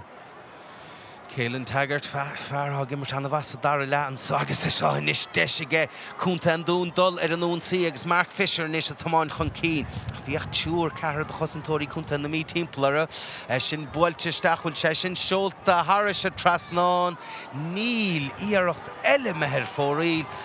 agus an clog a bre inis cúnta an dún agus an íirecht na methe ó fóríl ó Ronan Blair fearrá díirecht take a chun parke. Agus cé go raibh Shane McGann tabhaigh leis na bogan amach sa chiad le ní léon dá an éachair ach fós níle cluiche sa hart sin builte isteach inis agus inis deis ag cúnta an mí ach níl se dábalta smachtaich mead ar a slitar agus déanta go maithan son gan tonadaí a tháinig chun parke George Hughes a son de cúnta an dún tháinig sé sin isteach lua sa Dara le agus sé Callum O'Sullivan nó O'Sullivan an tonadaí a tháinig seachta cúnta na mí ina Cluiche agus Stephen Keith inis captean na fórne Dáhar siúd agus mó dír a chaúsáid ige tá ige siúd go gafií an slitar son a máinte isteach go dtíon lína lánta sach má haslí ó teachtar leis a bhaile leis an choran ach níl san deanta go maithaige agus Keith Cíobháin inis. Keith sin an slitar dhéanamh sin immert chéalmhar an son ó Heath Alan Douglas aimse ige obair bha deanta an son ige an tonadaí a tháinig chun park an son Mark Patterson. Builte suasan son chofada le canar ó préach drothíireacht ó chanar an son agus í pass níos a bhar tásáilt an son léite a Dara Kelly ar sin agus inis cúnta na mí teachtamach leis a slitar agus iad son I dtíarg deis scóráil a chrothú agus fachta inis ige Jack Regan chuig an íireacht dear nach chuig ar fóríl ach ní chuig an íireacht son sin fearrá gimmert nótála ar fad cúnta na mí a bhar. Tá si gimar go hanna mar fád an scéalach le tála feicáil sa clip sin ná an difriocht idir úsáid an slitar nóir aon dún an slitar ní siad a gan é úsáid go hir an núla néachar. Níl agus seo chuún inis an tunna dí fuór hena hen Nicholas Patterson á mháil le son isteach a chi sin meir fóríil agus inis an dehuiireachta meir fóríil a bhfuil gortú choras an son den Nicholas Patterson nach go faic ví sa leanúnt leis a clitarach cíimiid cóirlaise a chuir dóháinachas son beidir go bhar sé builinn son. Ag sé cear golóach a ríis tá sé sin le feicáil an úsáid a bhainean Conall An Mhí as an slitar a ríis tá siad ag glóra gan imróir sé an tómar fad. Agus cé ná neacaigh sé ar an trasnán seansaach rathúacha agus I bhfad níos deise chun an slitar úsáid. Se cha mai fiochantar sin inis muig Mark Fisher an chamáin a gine Potterton an réitóir mecha chun cainte leis se agus cárta darug agus is tólam héin a bhar neidir sé na fiochantar a son bhfuil se an chamáin a gine an clogad a son agus hí sé beidir 10 second iníag do Potterton an slitar a bhfuil leisteach agus fear cho cinúna chóibh tugann se na pocan na séir a fada imirt amad a chur fad an son ó Mark Fisher. Amad ar fad agus éon uair a bhfuilin an chamáin tlogad tá big carta dóigh dearg le feicáil. Se beidir go meid líoinrán ar mórrán ann a thug sé cúsna an réitóir an carta san na nachtúir agus inis Conall An Mhí dólar an únsaí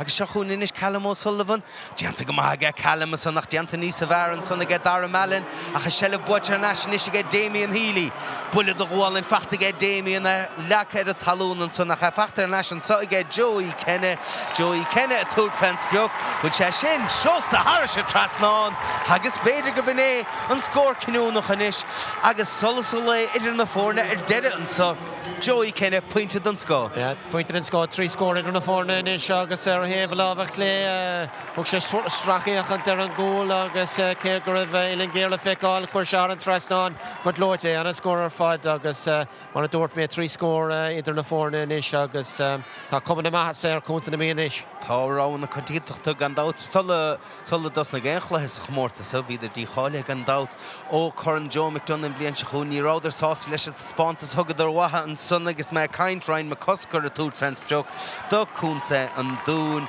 agus sin iirecht eile cheiricín dí a cura ar mú ag Conall An Dún nach mar a bhís rá an cumar an scéalan is go méid Conall An Mhí cáilethe do churann Joe McDonough ní ráidir sása leis an spánsa bhí cos chmórtas san irig a bharc ach leis an taí bhí chu nirig tá na himiróí sa beidir is fethe sé fethe seacht deirtar go bheith sin an ise sár chun éon Spórt TG4 tú sé spántas bhd níos a bhar bhhan blian chuún bha fáúile. Well bed siad ag nóla le tan spántas i bhd níos fearr nóir a bheith siad sa chun seo sa bhachtalacha agus beag deise có ach chunig mé aládas na cléhíí am líana sa chun seo bhachtalacha níl mórrán inar na fáin agus tá sára míocht dán. So tá obair le déanamh Conall An Mhí am thuirimse. Tá agus beidir ceacht do siúd a bhí na ganas ar chórsaí caide sa tír sa mar tá na comórtas sa nútálar fan nuair bhín fórna go atá ar chólevéil is cum beidir náfuil an levéil na máí a chóáirt so nach máth gáir na go ath ar chólevéil a bhar be cuiblinte go a gcóna agus tún sé deistóibh leis feabhas a chur chud imirt féin. An dát agus Cíimiad is sáhann sé sin builte stechan son nach céile á son hir fearrtha gimmert nótáil fad sa Dara le Dara Kelly fuair sé an slitar son taidir sé náidir fad agus inis tá sé dul ar a Chluiche agus deis inis go Joey Kenne tamáin chun cí deis ar bháid an sábháid úntaach an son ag an báidúir Stephen Keith a chuid Dara iarach an tunadí Callum O'Sullivan lepáide don Scotland son ó Conall An Mhí a chána sé sin ar fad ó Dara Kelly a smachtaú slitar stigan na le féin agus dhéana tosa an chudeile bharc. An a scóir ar fad agus bhí sé cosún le bhí ar siúls na nóchaí nás na hochtaí an lán chúlaigh taachtamach leis an slitar agus fúil sé cofad is a bhí sé ábalta agus díreach go dtíon lán lína agus an a scóir ar fad agus agus anna immert fad aige cúnta na míon sa meán vís ráilibh go bhfuil tucha pointe fechtachas na chluthe ach híocha nuamh go bhfuil na bodí fechtacha leis agus ceithre in naidí ag sin scór mílte nach mór an sa agus caithfar rá go bhfuil se tailtecha ach tuc séra sa brunta cúnta na mí nada go díreach cad hitamachchan sa mar grása leanúnta nimmert. Chiad a mehe siar leis in inis agus níle gyn a cháómat da breise le nimmertan sa ach cúnta na mí aber dara kelligus fisialtan san sa dara le gimmert nútála fad Cathal McCable lár na párca hánig Alan Douglas amach ar an nahad slátchóibh agus bhí beidir an domáistir fad deanta get tús an dara lecha. Tús dara le agus mar a dúirt méhanana tá réimse le hen scórála agus go háthe nóair a tháinig na Okay, ceann chomó socha. Nó a tháinig na fearna isteach tá tuna chomóracha ar an gléthe comma féchar Potterton agus na fearna déile tá siad ag immarta ar bar ar fad agus Fiachar Callum O'Sullivan, bád ag siúd hen again Nicholas Patterson agus sné háhat mar bhainisteoir go dúchaigh na fir ionad isteach agus méid túnchar mór a chu idirglathe agus sin go díreach atá tiiteachchan sa a barca Chrócaigh tránóna agus creadún le dul go cúnta na mí agus an bainisteoirean son Nick Fitzgerald teis an brise crí a bhí rompan ag Tráchtaireacht go dtíon go mórta sa bhí sé mar spriúcha chu cáiliú don glathe Ceannais agus spriúcha chu Joe McDonough a bhainteach rud atá diantacha agus Jack Regan atá gimmert nútála ar fad inniuh agus iarcht eile siúd ar scór.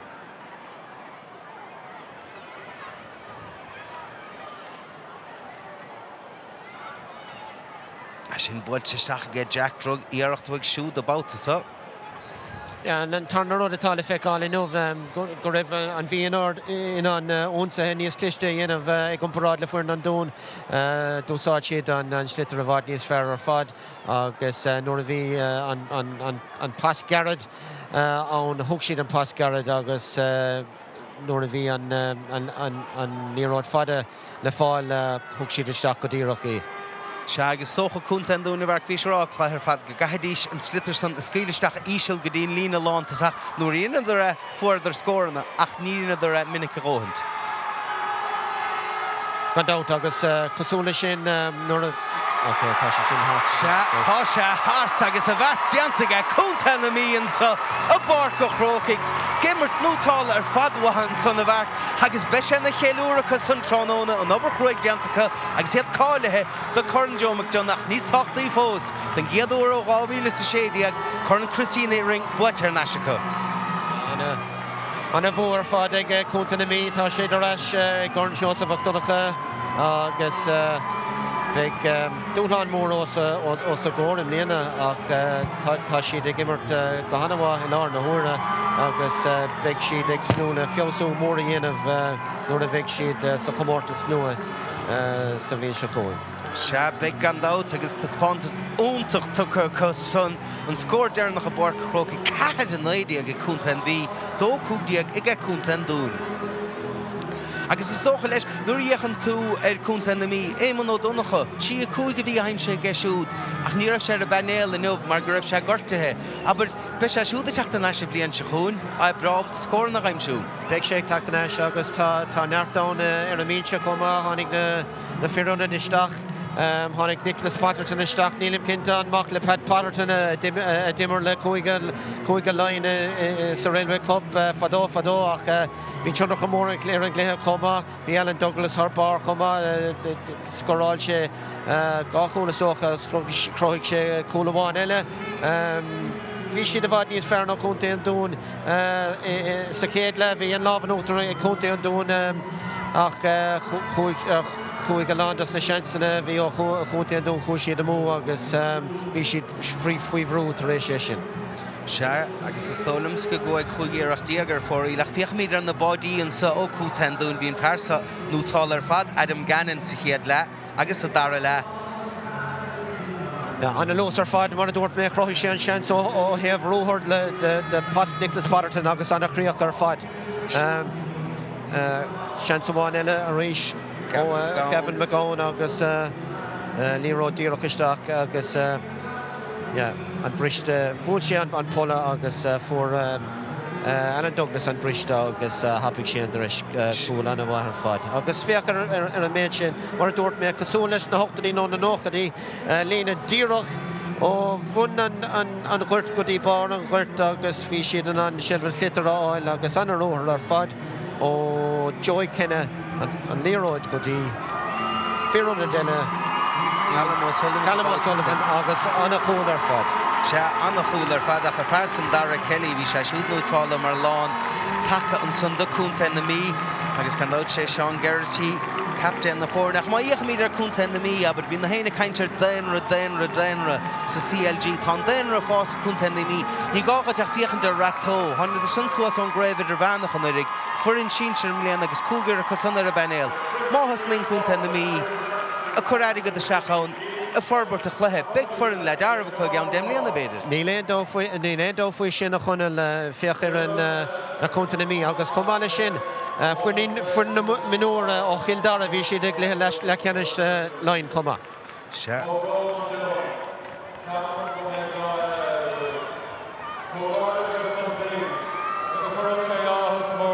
Current Christy ring a brunna captain An Mhí Sean McCarthy.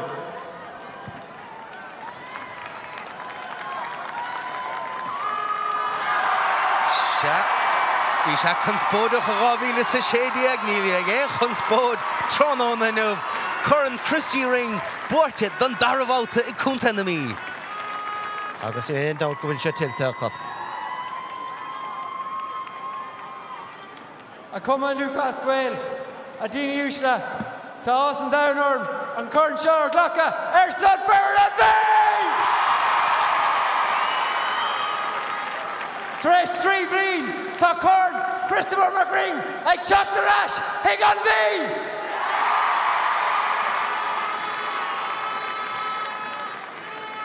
Firstly, I just it's an absolute privilege to accept this cup on behalf of these 34 bunch of lads. These lads, I suppose we had a tough year last year, but it came back in November. Goal was win the Christy ring, and fair play lads, we achieved that goal today.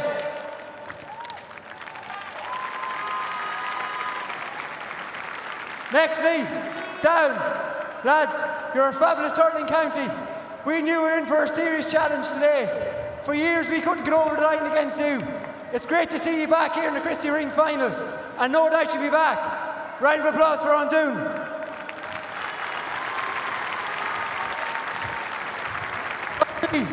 I suppose the thank yous. The office staff back in Tugann, Tara, Margaret, Mairead,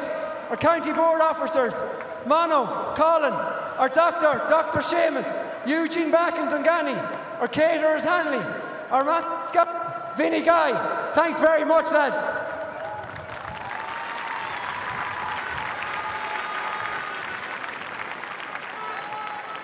And I suppose our closer circle, our liaison officer, he has the hard job of getting the expenses and making sure that the lads are being looked after. That's Dom Riley. Cheers, Dom.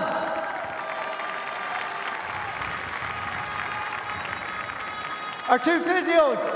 Niamh, you're from a big, massive hurling family in County Meath, and I know this win means a lot to you too. Thanks, Niamh. And our other physio, he may be a dub, but he's a proud Meath man today. Fair play, Richie. Our two selectors. These boys have been with a lot of us from a young age, I suppose. Two savage hurling men, Paul Riley and Conor Ferguson.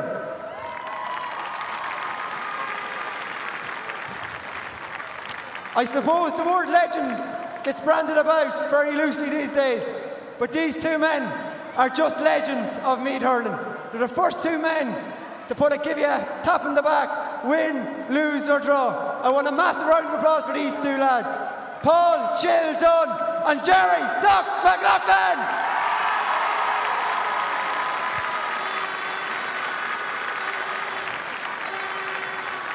And finally, these last two men.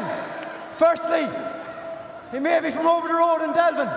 but we proudly accepted him this year. His level of detail, his planning, his coaching is just second to none. Niall, fair play to you. Thank you very much.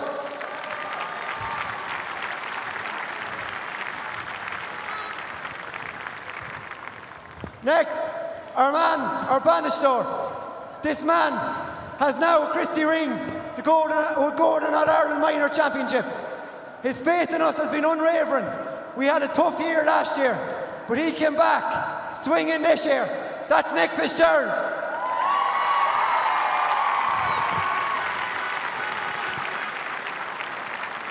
And finally, you guys, wives, girlfriends, ex-players, ex-managers, friends, extended family, the Meath hurling community, we're a small community, but we're tight-knit, and we'll see you later on.